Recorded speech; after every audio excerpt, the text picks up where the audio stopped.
கர்த்தருடைய பரிசுநாமத்துக்கு ஸ்தோத்திரம் உண்டாவதாக. இந்த காலை வேளையில அருமையான சகோதரிகளே, சகோதரர்களே, வாலிப பிள்ளைகளே, அன்று தாமே ஸ்தோத்திரம் எல்லாருக்கும் நான் உங்களை அன்பாக வேண்டிக் கொள்கிறேன். காலையில இருந்து நீங்க சில என்ன கேட்பீங்க, ஜெபிச்சிருப்பீங்க, சிலர் செவிக்காம இருந்திருக்கலாம், சிலர் பலவீனமா இருந்திருக்கலாம், சிலர் சந்தோஷமா இருப்பீங்க. இதனுடைய வார்த்தை இன்னும் ஒரு வார்த்தை. இந்த வார்த்தை என்பது மகிமை. மகிமை யார என்ன பண்ணிச்சு கூடிட்டு யார் மேல மகிமை இருந்துச்சு அப்படின்றது தேவனுடைய மகிமை. அதை பத்தி நம்ம பார்க்கலாமா? யாத்திராகமும் 15ஆம் அதிகாரம் 1ஆம் வசனத்துல நம்ம கவனிக்கலாம். அப்போது மோசேயும் இஸ்ரவேல் புத்திரரும் கர்த்தரையும் புகழ்ந்து பாடின பாட்டு, கர்த்தரை பாடுவே அவர் மகிமையான வெற்றி செலுந்தார். குதிரை வீரர் கடலிலே தள்ளினார்.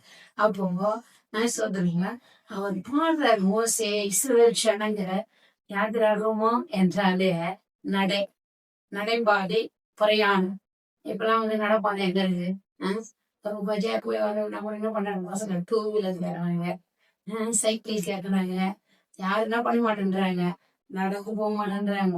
அப்பெல்லாம் என்ன பண்றாங்க, யாத்திரையாகம்னாலே பிரயாணி நடந்து போகிறது. அல்லேலூயா. அப்படியாக நடந்து போகும்போது ஆண்டுடைய மகிமை மோசே மேல இஸ்ரவேல் மேல இருந்துச்சு. ஏன்னா எகத்துல இருந்துச்சு. ஆனா என்ன பண்றாங்க, இவங்கள அழிக்கணும் கொல்லணும் அப்படின்னு நினைச்சிட்டு இருக்கிறாங்க. அப்போ அவங்க ஆண்டவர் என்ன பண்றாரு, வழி நடத்திட்டு வராரு. வரும்போது அங்க கடல் இருந்துச்சு. அந்த கடலை தாண்டி போகணும், கஷ்டம். அதனால ஜனங்க பாருங்க, ஆண்டவர் அவங்களோட கூட இருந்ததுனால ஸ்தோத்திரம்.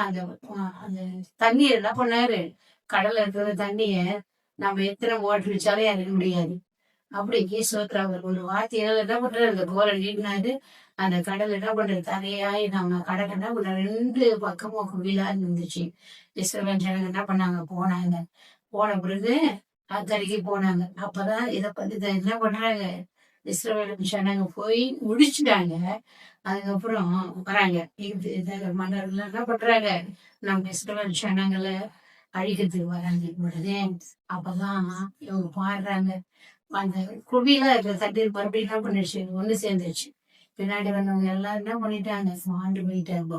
அதுதான் அவர் என்ன பண்ற, மோசே இஸ்ரவேல் புத்திரர்கள் என்ன பண்றாங்க, அவர் மகிமையாய் வெற்றி சென்றார். குதிரை வீரரையும் கடலிலே தள்ளினார் என்று சொல்லப்பட்டிருக்கிறது. ஆண்டுடைய மகிமை இஸ்ரவேல் புத்திர மேல இருந்துச்சு, மோசே மேல இருந்துச்சு. அடுத்தது பாருங்க, அதே 16ஆம் அதிகாரம் 7-8 நம்ம வாசிக்கும் போது விடியற் காலத்தில் கர்த்தருடைய மகிமையை காண்பீர்கள்.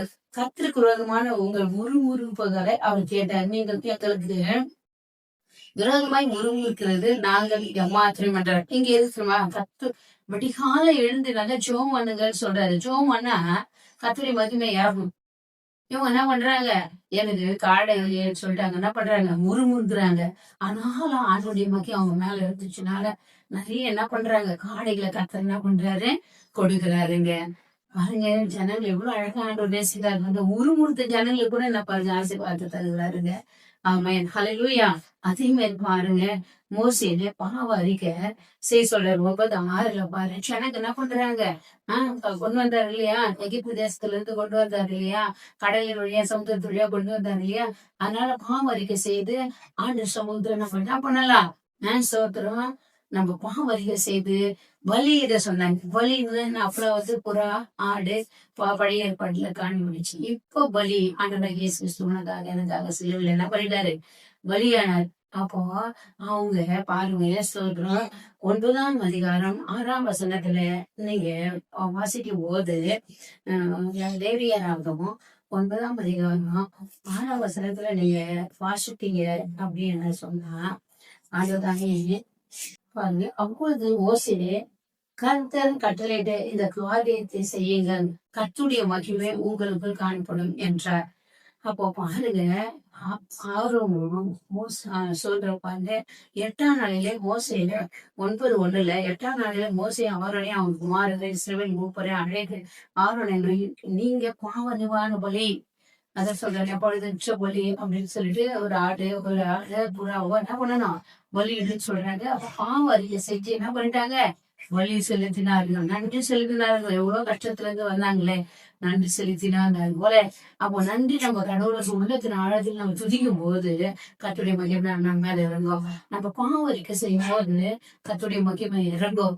ஆண்டவர்தான் அப்படி சோதரம், ஆண்டுடைய மகிமை சோதரம் மோசே மேல இறங்குச்சு, ஜனங்கள் மேல இறங்குச்சு மகிமை.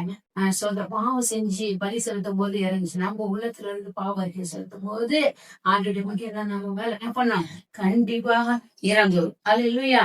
அப்படியே சோதர அதிலே 9 சோதர அதிகாரத்துல 23 கூட நீங்க வாசித்து பாத்தீங்கன்னா ஆண்டவர் சொல்றாரு பாருங்க.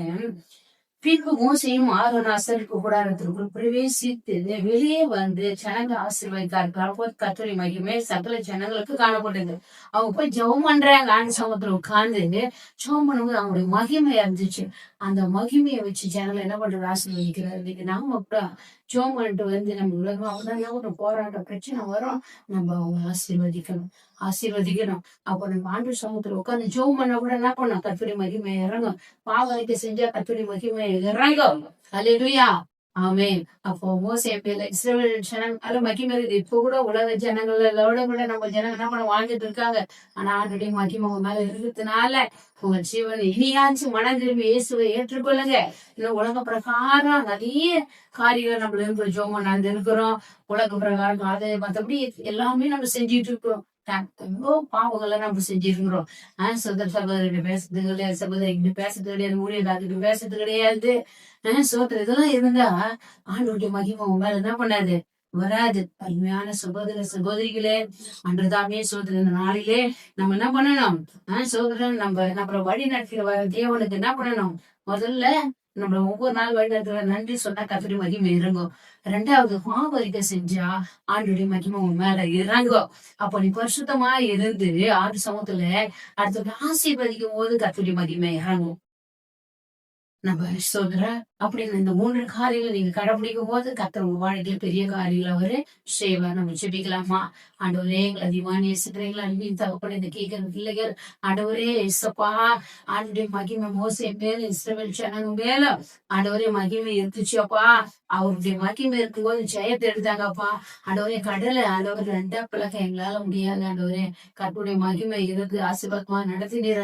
நீ போராட்ட பிரச்சனை யாருக்கெல்லாம் இருக்குதோ ஆண்டுடைய மகிமை இறங்கும் போது இந்த பிரச்சனைகள் எல்லாம் மாற்ற வல்லவர். ஆண்டவரே, இதை கேட்கிற பிள்ளைகளே ஆண்டு வாழ்வரா கண்ணீரை முதிர இருக்கட்டும். இந்த நாள் மகிமை வேணும்னா ஆண்டவரே ஜெபிக்கணும். ஆண்டவரே ஏசப்பா, ஆண்டவரே பாவ அறிக்கை செய்யணும். ஆண்டவரே ஏசப்பா, சோதரம் ஆண்டவரே.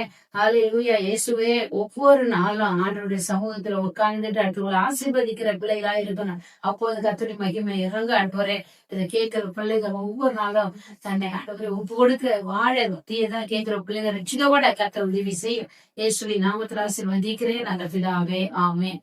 God bless you. கர்த்தர் உங்களை ஆசீர்வதிப்பாராக. ஆமென். Thank you.